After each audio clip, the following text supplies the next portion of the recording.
Salve, irmãos, com a paz do Senhor, amém? Vamos orar para a gente iniciar a nossa aula de hoje. Senhor, nosso Deus e nosso Pai, nós queremos te agradecer, Senhor, por estarmos mais uma vez reunidos na sua presença, para estudar a sua palavra, meu Deus. Pedimos que o teu Espírito Santo esteja conosco, nos capacitando, nos ensinando, nos dando sabedoria, aumentando a nossa fé, meu Pai, que em nome de Jesus a gente possa crescer e amadurecer espiritualmente. Que o Senhor venha nos fortalecer, meu Pai, derramando sobre nós a tua unção, as tuas bênçãos, abençoando, Deus, as nossas vidas, a nossa família e repreendendo em nome de Jesus todo o mal, Senhor, e tudo que não vem de ti, Deus. É isso que nós te pedimos e te agradecemos em nome de Jesus. Amém? O título da lição de hoje é A Promessa de Vida Abundante. Nós vamos fazer a leitura que está em João, capítulo 10, do versículo 7 ao versículo 18, que diz assim: Tornou, pois, Jesus a dizer-lhes: Em verdade vos digo que eu sou a porta das ovelhas. Todos quantos vierem antes de mim são ladrões e salteadores, mas as ovelhas não os ouviram. Eu sou a porta, se alguém entrar por mim, salvar-se-á, e entrará e sairá e achará pastagem. O ladrão não vem senão a roubar, a matar e a destruir. Eu vim para que tenham vida e a tenham com abundância. Eu sou o bom pastor. O bom pastor dá a sua vida pelas ovelhas, mas o mercenário, que não é pastor, de quem não são as ovelhas, vê vir o lobo e deixa as ovelhas, e foge, e o lobo as arrebata e dispersa. Ora, o mercenário foge porque é mercenário e não tem cuidado das ovelhas. Eu sou o bom pastor e conheço as minhas ovelhas, e das minhas sou conhecido. Assim como o Pai me conhece a mim, também eu conheço o Pai e dou a minha vida pelas ovelhas. Ainda tenho outras ovelhas que não são deste aprisco. Também me convém agregar estas, e elas ouvirão a minha voz, e haverá um rebanho e um pastor. Por isso o Pai me ama, porque dou a minha vida para tornar a tomá-la. Ninguém me tira de mim, mas eu de mim mesmo a dou. Tenho poder para dar e poder para tornar a tomá-la. Esse mandamento recebi de meu Pai. Amém? Então, na lição de hoje, a gente vai falar a respeito, dessa promessa que a palavra de Deus nos dá de termos uma vida abundante. E a gente viu aqui, nessa passagem que nós lemos, que a fonte dessa vida abundante é Jesus. E o que é essa vida abundante? Quando a gente lê outros versículos que falam a respeito disso, nós vamos entender que é uma vida de alegria, é uma vida de paz. É isso que o Senhor tem para nós. Uma vida de paz e uma vida de alegria, uma vida completa. E a gente vê nos nossos dias de hoje as pessoas vivendo completamente o contrário do que a palavra de Deus nos diz, do que essa promessa de vida abundante que Jesus tem para nós. Ele fala aqui, Jesus mesmo fala que Ele é o bom pastor. Ele está cuidando de nós em todas as áreas, em todos os sentidos, nos mínimos detalhes. E essa vida abundante, ao contrário do que o mundo oferece, do que o mundo diz, que para o mundo uma vida abundante é você ter muitos bens, você ter muitas coisas materiais. Mas, através da palavra de Deus, a gente vai entender que não é exatamente isso. Uma vida abundante é você ter uma vida firmada na rocha, que é Jesus. É você ter Jesus como a sua base, como o seu centro. É você buscar, em primeiro lugar, o reino de Deus. E as outras coisas serão acrescentadas. Então, a partir do momento que nós temos um relacionamento com Deus, que nós priorizamos buscar o reino de Deus, Deus vai suprir todas as nossas necessidades. Então, as coisas materiais, tudo aquilo que nós precisamos virá naturalmente como consequência do nosso relacionamento com Deus. Então, a gente vai aprender nessa lição de hoje, nessa aula de hoje, que essa vida abundante Essa promessa de vida abundante não tem nada a ver com bens materiais. Até porque nós sabemos que existem muitas pessoas que têm riqueza, que têm bens materiais, mas não têm uma vida abundante. Elas vivem uma vida de ansiedade, de preocupação, de depressão, de preocupação, e tudo isso está contrário a essa vida abundante que Deus tem para nós. Amém? E o primeiro tópico da lição diz assim: Jesus, a fonte de vida abundante, a fonte de verdadeira vida. Então, João 10, que nós lemos, do versículo 7 ao 18, Jesus apresenta ele mesmo como sendo o bom pastor, né? Como aquele que dá a vida pelo rebanho, que cuida das ovelhas. E esse pastor, ele se relaciona com as suas ovelhas, né? Dirigindo à frente delas, no caminho para livrá-las do perigo. Então, é um pastor que tem realmente um relacionamento com as suas ovelhas. E também apresenta Jesus como sendo a porta das ovelhas. E isso simboliza o caminho da salvação espiritual. E quem tem um relacionamento pessoal com Deus torna possível essa salvação. Então, tudo o que a ovelha necessita será encontrado em Deus, né? Será encontrado em Jesus, que é o bom pastor. Então, Jesus aparece nesse texto e nesse contexto como a fonte da verdadeira vida. Amém? Somente quando nós encontramos Jesus, nós podemos viver verdadeiramente fazendo o bem para a glória de Deus. Inclusive, muitas pessoas, elas dizem, né, que sentem um vazio, né, alguma coisa, como se alguma coisa estivesse faltando na vida delas. E geralmente, né, o que está faltando é Jesus, é ter esse encontro verdadeiro com Jesus, porque Ele preenche todas as lacunas das nossas vidas. E o próximo subitem diz assim: fonte de vida abundante. Então, nos versículos 8 ao 10, né, de João 10, o Senhor Jesus, ele faz um contraste entre ele, que é a porta, e os outros que vieram antes dele, identificados como ladrões e salteadores, que apenas trazem roubo, morte e destruição. E o que a Bíblia fala? Que o diabo veio senão para matar, roubar e destruir. E o Senhor Jesus, muito pelo contrário, ele veio para trazer vida e vida em abundância. Então, no lugar de morte, Jesus tem vida para nós e vida em abundância. E aí nós podemos fazer um contraste entre o agir de Deus e a ação de Satanás e seus demônios. O diabo, que é o nosso adversário, busca destruir a nossa vida. Então, o diabo sempre vai estar relacionado à destruição. E o plano de Deus para nós, através do seu Filho Jesus, é nos devolver a vida. Então, ele nos devolveu a vida, nos amou, nos salvou, apagou os nossos pecados, nos deu dignidade de salvos em Cristo Jesus. Ele nos libertou. Amém? Então, essa é a verdadeira vida que somente Deus tem para dar para você, mediante a graça e através do Senhor Jesus Cristo. Então, somente Deus, só Ele é a fonte verdadeira da vida plena, da vida completa, da vida eterna, da vida alegre, da vida em paz. Só o Senhor tem paz e alegria verdadeira para nos dar. Né? Como a gente viu, o diabo, ele veio para matar, roubar e destruir.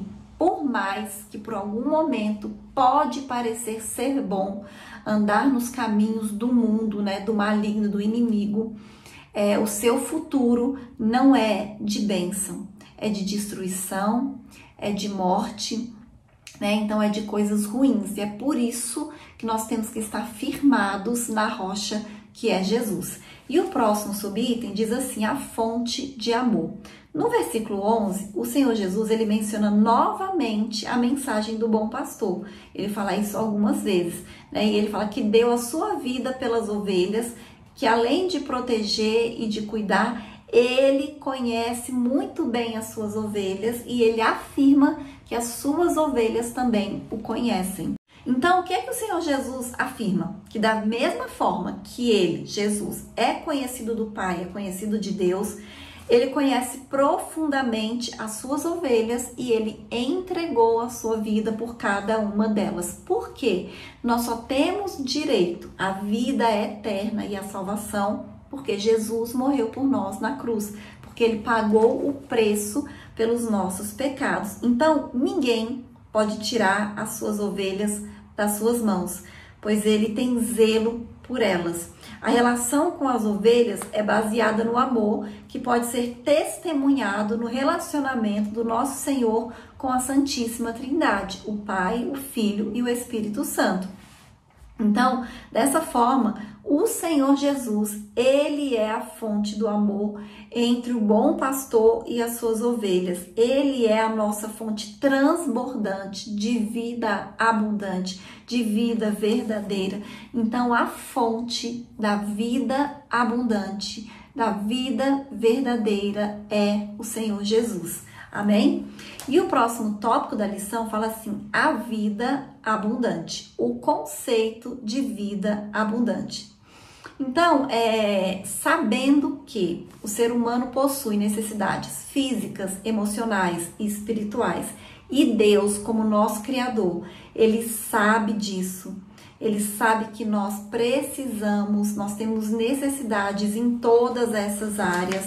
Ele supre todas essas necessidades. Então, nós podemos afirmar que a vida abundante prometida pelo nosso Senhor preenche também as esferas do nosso corpo, alma e espírito. Então, a vida abundante, ela é em todas as áreas da nossa vida, espírito, alma e corpo. Trata-se de uma nova vida integral em Cristo, em que tudo se faz novo e se torna em autêntica novidade de vida. Amém? O próximo subitem diz assim: a vida abundante também influencia a família. Então a Bíblia, ela tem um episódio onde Paulo e Silas estão na prisão e o carcereiro, apavorado, pergunta a Paulo o que ele podia fazer para ser salvo. Então, na verdade, Paulo e Silas, eles tinham sido libertos da prisão e o carcereiro ficou muito preocupado, né? Pela sua segurança, pela sua integridade com relação a ele ser punido por eles terem sido soltos, mas assim, ele viu aquele milagre ali acontecer, então ele acreditou, né, no poder de Deus, no poder de Jesus, então ele queria a salvação. E aí ele perguntou para Paulo o que ele podia fazer para ser salvo, e Paulo respondeu: crê no Senhor Jesus e será salvo, tu e a tua casa. Então Paulo afirma que não apenas ele seria salvo, mas a família dele também. Então, a salvação em Cristo não se aplicaria apenas ao carcereiro, mas de maneira abrangente a toda a sua casa e a toda a sua família. Que ele fala: crê no Senhor Jesus e será salvo tu e a sua casa. E não seria também apenas um livramento físico de uma punição do Estado, mas um novo tipo de vida para o carcereiro e para toda a sua família.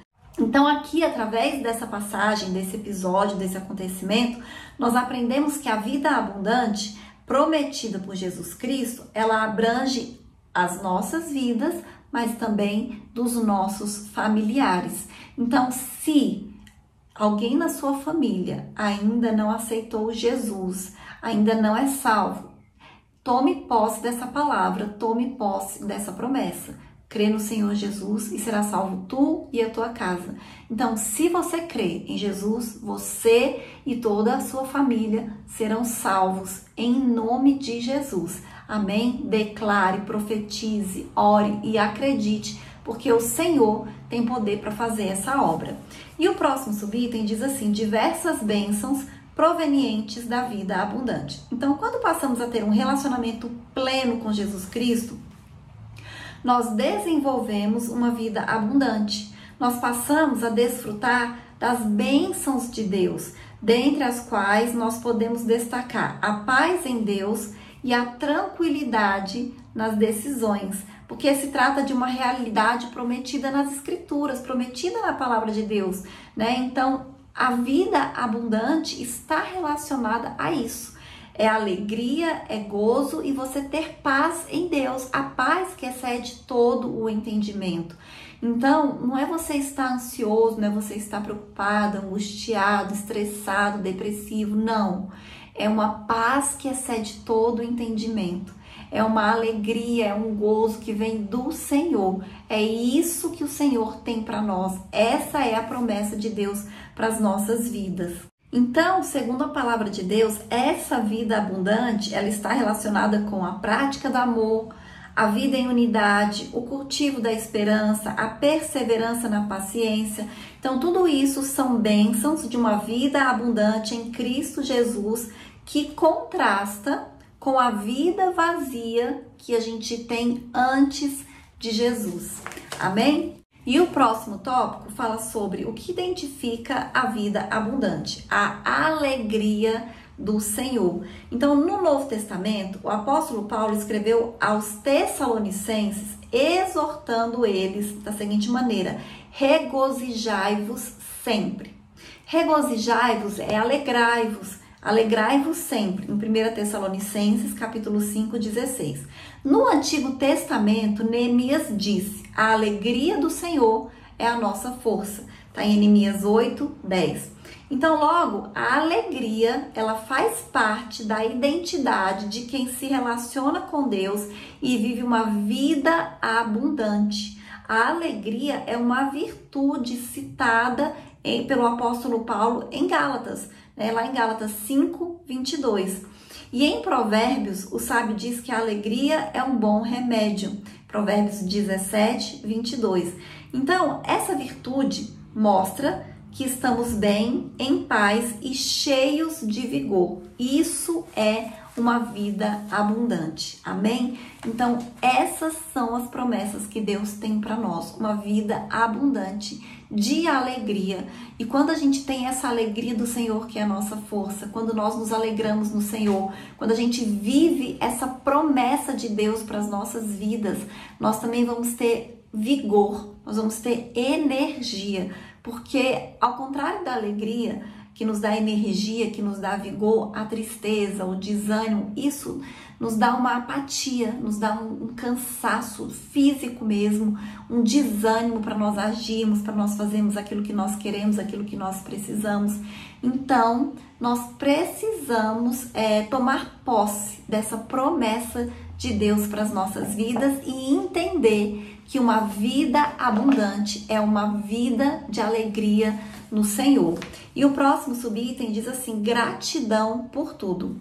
A gratidão é uma virtude cristã que revela humildade e, ao mesmo tempo, dependência total de Deus acerca de tudo o que acontece em nossas vidas.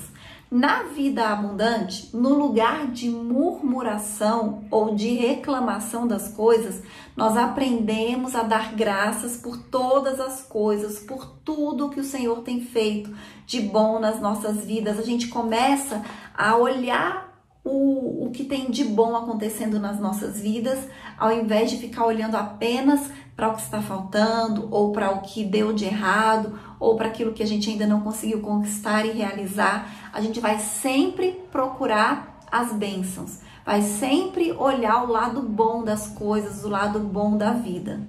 Então, a virtude da gratidão, ela é plenamente coerente com a vida abundante, pois em Deus nós sentimos satisfeitos e plenos. Então, em tudo nós devemos dar graças, porque é isso que a palavra de Deus nos ensina. E o próximo subitem diz assim: vida no Espírito, vida de oração.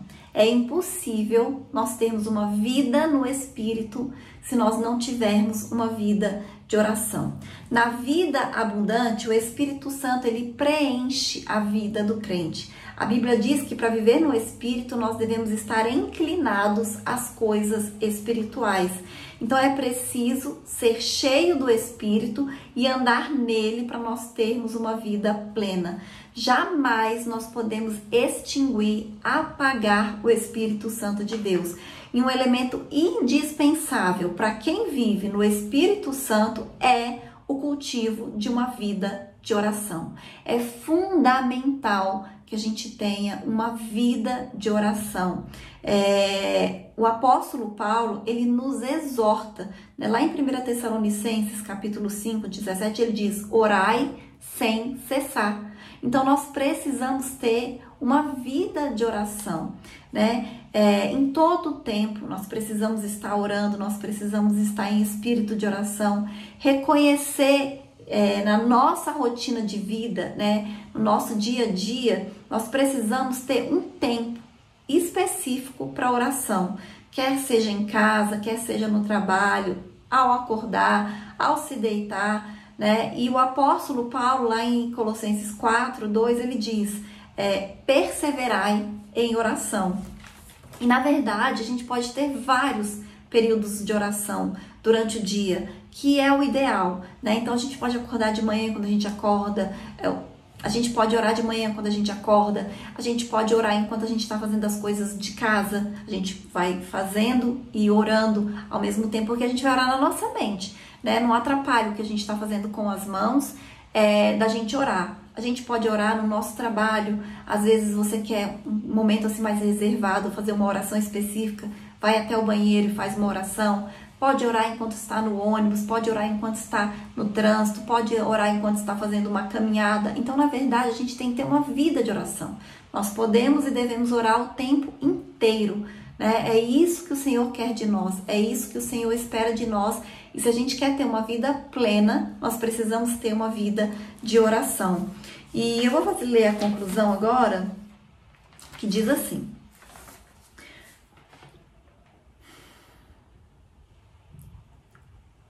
o Senhor Jesus é a fonte da vida abundante, pois Ele mesmo nos prometeu. Essa promessa está disponível a cada crente que desenvolve um relacionamento pessoal com o nosso Senhor. Nesse relacionamento, a nossa família é abençoada. Podemos desfrutar de copiosas bênçãos, além de andarmos em alegria e gratidão em espírito. A vida abundante em Cristo é a nova vida que Ele prometeu para os que creem nele como Salvador e Senhor.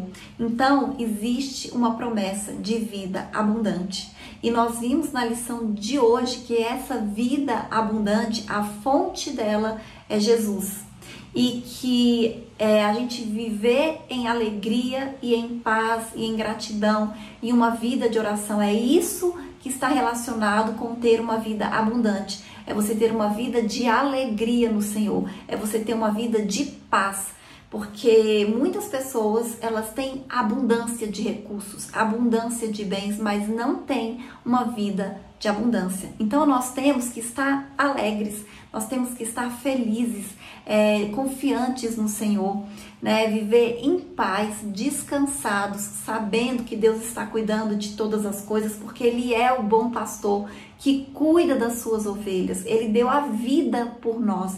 Imagina o que Ele vai nos recusar. Então, se nós nos preocupamos, né, com as pessoas que nós amamos, nós queremos cuidar, nós queremos proteger, imagine Deus. Então, nós temos que ter uma vida abundante, porque essa é a promessa de Deus para nós. E é uma vida com alegria, é uma vida com paz, é uma vida leve, sem peso, sem preocupação, sem ansiedade. É uma vida descansada no Senhor. Amém? E essa é a lição de hoje e até a próxima aula em nome de Jesus.